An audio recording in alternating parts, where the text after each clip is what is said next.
Disclaimer. This story contains mature themes intended for adult viewers. Viewer discretion is advised. She said, "It's too quiet." Then her lips told me everything I needed. The air was thick, heavy with unspoken tension. When she leaned closer, her voice barely above a whisper. "It's too quiet," she said. But her eyes, dark, lingering, searching, spoke more than words ever could. I could feel her presence before I saw her properly. The subtle warmth radiating from her body as she shifted closer across the small, dimly lit room. My pulse quickened. Every breath she took seemed to echo in my chest. She didn't just look at me. She examined me, tracing some invisible line from my eyes to my lips, as if trying to read the thoughts I hadn't dared speak aloud. I caught her hand brushing against the edge of the table, deliberately, or maybe not, so close to mine that the heat of accidental contact made my fingers tingle. The room felt smaller somehow, compressed by the closeness, by the sound of our quiet breathing and the faint rustle of fabric. Every subtle movement became a message, every glance a silent confession. She shifted, and the faint scent of her perfume reached me in waves, intoxicating, distracting. A subtle challenge I couldn't ignore. Her lips parted just slightly, the shadow of a smile, or was it anticipation, dancing across them. She said nothing more, and the silence itself became loaded with meaning. I wanted to speak, to break the tension, but every word caught in my throat as if the air between us had thickened, holding us in a suspended moment that neither of us wanted to end. I noticed the slight tremor in her hands, the way her fingers lingered near her lips. I could feel it, her hesitation, her invitation, her quiet daring. I leaned slightly closer, and for a heartbeat, our space became a fragile line between restraint and surrender. And then she tilted her head, eyes locking with mine, and whispered just enough to pull me in, but left the rest to my imagination. I didn't know if I should move, or if I even wanted to. The space between us seemed to shrink with every heartbeat. She shifted again, just enough for her knee to brush mine under the low table. The contact was fleeting, accidental, or at least that's what she let me think. But it left a spark that made my skin crawl. I caught her hand in the dim light as it hovered near mine, and she didn't pull away. She let it linger, fingers just inches apart, like a silent dare. Her eyes flitted to mine, then away, then back again, full of secrets and something I couldn't name. I felt the warmth of her gaze crawl up my spine, teasing, inviting. Every so often, she laughed softly at nothing at all, and the sound was delicate but loaded, echoing against the walls like it belonged just to me. My chest tightened. I could barely form words. A stray lock of hair fell across her cheek, and I found myself brushing it back, though my hand trembled more than I expected. She tilted her face slightly into the gesture, a subtle acknowledgement, and I nearly swallowed my own words. Our breaths matched, shallow, uneven, as though the room itself had synchronized with the tension that hummed between us. Then she leaned forward, close enough that I could see the faint curve of her lips in the shadow. "Do you ever?" she began, voice soft, trailing off as if the sentence itself was too daring to complete. I shook my head slightly, unable to answer, feeling the weight of unspoken possibilities pressing against us both. An accidental brush of our arms sent a shiver through me. She didn't flinch. She just looked at me with that quiet, smoldering intensity that made every nerve stand on edge. Each glance, each small movement, was loaded with meaning, a slow pull toward something we weren't supposed to name yet. She leaned back slightly but didn't leave the moment. Her fingers drummed lightly on the table, then paused, hovering as though uncertain, yet perfectly aware of the effect it had. I swallowed hard, trying to act casual, but the heat pooling in my chest betrayed me. And then, just as if testing the limit, she leaned in again, close enough that I could feel the warmth of her breath on my skin. My mind screamed restraint, yet every instinct urged me forward. Something was about to cross the line. Something dangerous, something I wasn't sure either of us could walk back from. Her presence pressed against me in a way that was almost dangerous, like standing at the edge of a cliff and feeling the wind tug at your balance. Every subtle movement she made, The tilt of her head, the way her fingers drummed against her cup, the way her eyes lingered, felt deliberate, yet impossibly natural. I could sense the tension in her body, the same electric pull that had me leaning closer even though my mind begged me to stop. Our legs brushed again under the table, longer this time, and she didn't pull away. Instead, she let the contact linger, a silent question in the fleeting warmth.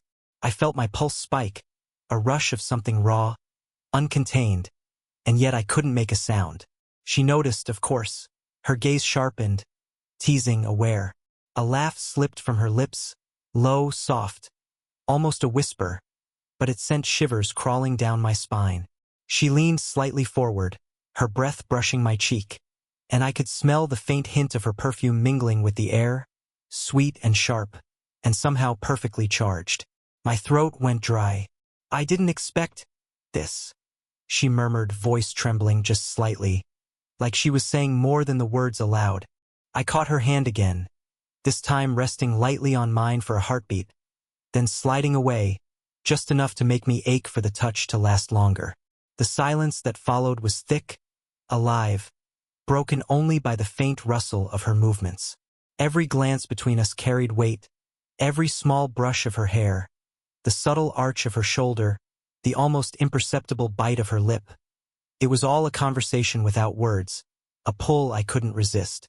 I leaned in just a fraction closer, drawn by the magnetic tension, and felt her inhale sharply, almost inaudibly.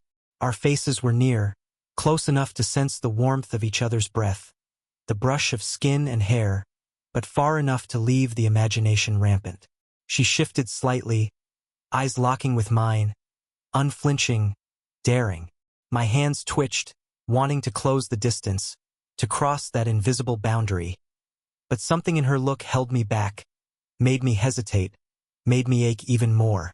It was a dangerous dance, and neither of us knew how long we could keep our balance. The desire was simmering, thick in the air, and I felt the line between restraint and surrender blur. Something was inevitable now. Something was about to tip us over. The room seemed to shrink around us, every shadow and flicker of light pressing closer. Her presence was magnetic, impossible to ignore, and I felt it in my bones. The pull, the weight of unspoken promises in the curve of her smile, in the slow, deliberate way she crossed and uncrossed her legs. Our fingers brushed again, more than before, lingering just a fraction too long. She didn't flinch, didn't look away. Instead, she let her hand hover near mine, teasing, daring, as though daring me to make the next move. I could feel the heat radiating from her, the way her pulse quickened beneath her skin, and it made my own blood roar. Her eyes held me, dark and unwavering, a storm of things she wouldn't or couldn't say. Every glance was loaded, every micro-expression a conversation, a secret we shared in the quiet hum of the room. Her lips parted slightly, and I could see the faintest quiver as if she were trying not to let anything slip. A laugh escaped her throat, soft, almost mischievous, and it made the hair on my arms stand on end. She leaned forward, closer, and I could feel her breath against my ear. It was brief, teasing, but it left a shiver crawling through me. I wanted to move, to close the distance, but the tension held me in place. Then, the brush of her shoulder against mine, light, almost accidental, sent sparks through my chest. She tilted her head, eyes never leaving mine, and I felt the gravity of her closeness. Her fingers twitched near her lips, a subtle, intimate gesture that spoke louder than words ever could. We were circling each other, every movement deliberate, every glance a test of restraint. The room pulsed with the heat between us, thick and suffocating in the best possible way. Even the faintest sound, the scrape of her chair, the shuffle of her feet, seemed amplified, as if the world itself were holding its breath with us. And then she leaned in, so close that I could feel the warmth of her skin, the temptation in her scent, the silent question in the curve of her lips. My chest tightened. My hands itched to move, yet I couldn't. We were teetering on the edge, caught between what we wanted and what we knew we couldn't yet give. Something was about to ignite, and neither of us could predict how or if, We'd survived the burn, we were suspended in that unbearable closeness, caught in the charged space between restraint and surrender. Every brush of her hand, every tilt of her head, made it impossible to think clearly. My fingers itched to touch, to trace the line of her jaw, the curve of her shoulder, but something, some invisible thread, kept us both hovering on the edge. She leaned in again, closer than before, her breath grazing my neck, and I felt a shiver roll down my spine. Her lips were so near I could almost feel the pull of them, and the subtle taste of her presence made my mouth dry. For a moment, the world fell away. The dim lights, the quiet hum of the room, even my own hesitation melted into the heat between us. And then, an unexpected sound shattered the bubble, the soft beep of a phone. Her hand froze mid-air, her eyes widening slightly as if caught between panic and annoyance. I heard it too, a vibration against the tabletop, a reminder that the world outside our suspended moment still existed. She cursed under her breath, reaching for the device, but her movements were jerky, hesitant, like she didn't want to break the spell but couldn't ignore reality. I realized then how fragile our little world had been, hanging by a thread of stolen glances and whispered tension. Her phone buzzed again, louder this time, and she finally grabbed it. The name flashing on the screen made her lips press into a thin line, a fleeting shadow of something. Guilt? Obligation? Couldn't tell. She looked up at me, eyes dark, almost pleading, and I felt the pull of desire clash violently with the sudden intrusion. For a heartbeat, neither of us spoke. Her fingers trembled slightly as she silenced the phone, a small act of defiance or perhaps surrender. I couldn't tell which. But the tension didn't dissipate. If anything, it deepened. The interruption had thrown us off balance, but the heat had only intensified, like a fire trapped behind glass, waiting for the moment it could leap free. Her eyes found mine again, wider now, almost desperate, and I saw a flicker of something I hadn't noticed before. A hunger wrapped tightly in restraint, a longing that was impossibly raw. She took a slow breath, letting it out in a soft sigh, and leaned closer once more. Not enough to cross the line, but close enough that I could feel it, close enough that my entire body ached for the next move. The room felt smaller, tighter, charged with danger and desire. And as we hovered there, suspended on the edge of what was inevitable, I realized something. The interruption hadn't stopped us. It had only made the pull stronger, more urgent, more impossible to ignore. Something was coming. Something that neither of us could resist. The air between us was electric, trembling with everything we'd been holding back. Every glance, every accidental touch, every breath shared had led to this moment, and I could feel the weight of it pressing down, demanding release. She leaned in closer than ever, her lips hovering just a fraction away from mine. The faintest sigh escaped her, and it carried everything: hesitation, desire, and a dangerous sense of inevitability. My hand found hers, gripping tightly, and she didn't pull away. Instead, she let her fingers weave between mine, anchoring us in the tension, letting the moment stretch unbearably long.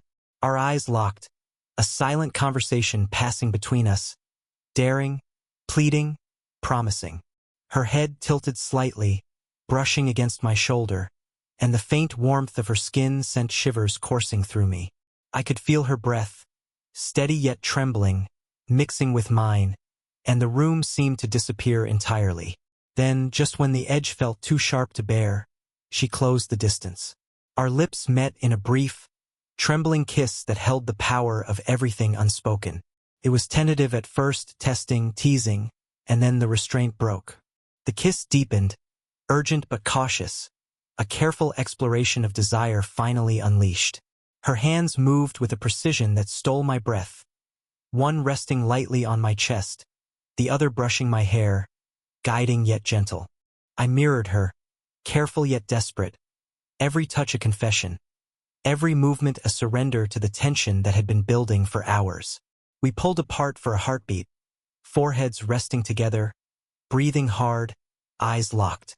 She whispered my name softly, almost lost in the space between us, and I felt it vibrate through me, setting something inside ablaze. And just as the intensity peaked, a sudden knock at the door sliced through the moment. Her eyes widened, a flash of panic, desire, and exasperation crossing her face. The real world had intruded, shattering the fragile, electric cocoon we'd built. We froze, lips inches apart, hearts hammering in unison. Neither of us spoke. Every instinct screamed to continue, but something in the sound of that knock made the moment almost unbearable, almost forbidden. Yet even in that pause, the fire lingered, raw and impossible to ignore. Something had begun that neither of us could walk back from.